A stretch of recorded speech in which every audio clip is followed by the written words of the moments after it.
रामायण में जब भी रावण का जिक्र आता है तो सोने की लंका के बारे में चर्चे जरूर होते हैं। दर्शकों, क्या आप जानते हैं वो सोने का महल रावण का नहीं बल्कि महादेव और माता पार्वती का था। पर वो महल कैलाश से लंका कैसे पहुंचा, इस वीडियो में हम जानेंगे। उससे पहले दर्शकों, आपसे एक अनुरोध है कि वीडियो थोड़ी भी अच्छी लगे तो वीडियो को एक लाइक जरूर कर दीजिएगा।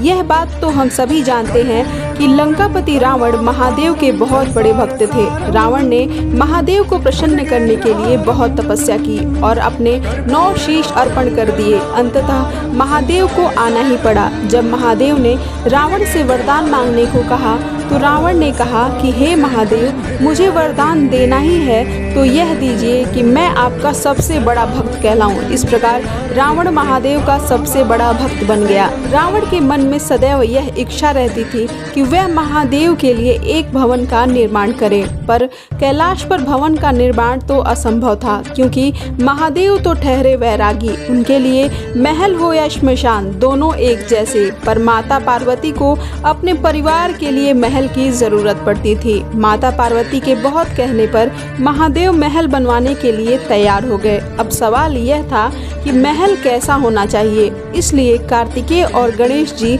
संसार भ्रमण के लिए निकल गए, जिससे कि उन्हें आदर्श गृह मिल सके, जिसे देखकर वह अपने भवन का निर्माण करवा सके।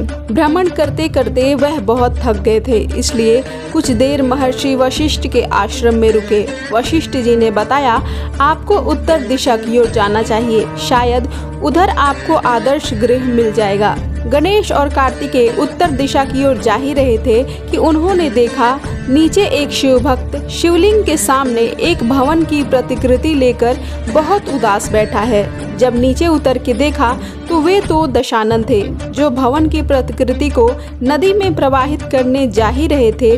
तभी गणेश जी ने रोक लिया और कारण पूछा तो दशानन ने कहा कि ये मैंने अपने महादेव के लिए बनाया है, पर कैलाश पर भवन निर्माण संभव नहीं है, इसलिए मैं इसे प्रवाहित करने जा रहा हूँ। शिवपुत्रों ने जब उस भवन को देखा तो वह बहुत खुश हुए और कहा, ये तो वैसा ही है जैसे हमने अपने मन में सोच रखा था। शिवपुत्रों ने रावण से कैलाश चलकर ऐसा ही भवन निर्माण करवाने की विनती की। दशानन बहुत खुश हुए और कैलाश पहुंचकर महादेव का आशीर्वाद लेकर भवन निर्माण का कार्य प्रारंभ किया। रावण ने अपने भाई कुबेर से सोने की ईंटें मांगी, जिससे कि वह सोने का महल बना सके। फिर विश्वकर्मा जी की मदद से उस भव्य भवन का निर्माण किया। वह महल इतना सुंदर था कि स्वर्ग भी उसके आगे फीका पड़ गया था। उसकी सुंदरता अतुलनीय थी। जो भी उस भवन को देखता उसकी खूब सराहना करता।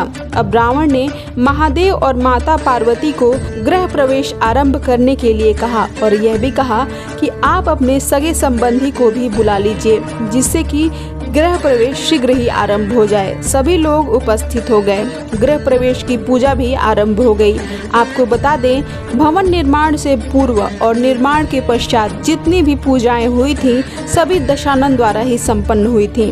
गृह प्रवेश पूजा संपन्न होने के पश्चात नारद जी ने रावण से कहा कि दशानन, अब आप महादेव से इस पूजा के निमित्त दक्षिणा ले लीजिए, क्योंकि बिना ब्राह्मण को दक्षिणा दिए पूजा संपन्न नहीं होती। महादेव ने कहा, दशानन, आपको जो भी मांगना है आप निसंकोच मांग सकते हैं। दशानन ने सोचा, मैंने इतने भव्य भवन का निर्माण किया है, अगर मैं इसे महादेव से मांग लूं तो मुझे महल के साथ साथ महादेव भी मिल जाएंगे। रावण ने वह महल ही मांग लिया। सभी लोग आश्चर्यचकित रह गए। माता पार्वती और महादेव ने संकल्प लेकर उस महल को रावण को दान कर दिया। रावण ने कहा कि चलिए महादेव, अब हमारे लंका चलने का समय आ गया है। माता पार्वती ने कहा, दशानन, हमने सिर्फ ये महल दान किया है, महादेव को नहीं। आप सिर्फ ये महल लेके जाइए। ये सुनकर रावण बहुत दुखी हुए और सोने का भवन लेकर लंका चले गए। दर्शकों, ये थी महादेव और उनके महान भक्त लंकापति रावण के कैलाश पर भवन निर्माण से लेकर लंका में वह महल ले जाने तक की कहानी। ये कहानी आपको कैसी लगी कमेंट में ज़रूर बताइएगा। वीडियो अच्छी लगे तो वीडियो को एक लाइक करके चैनल को सब्सक्राइब ज़रूर कर दीजिएगा।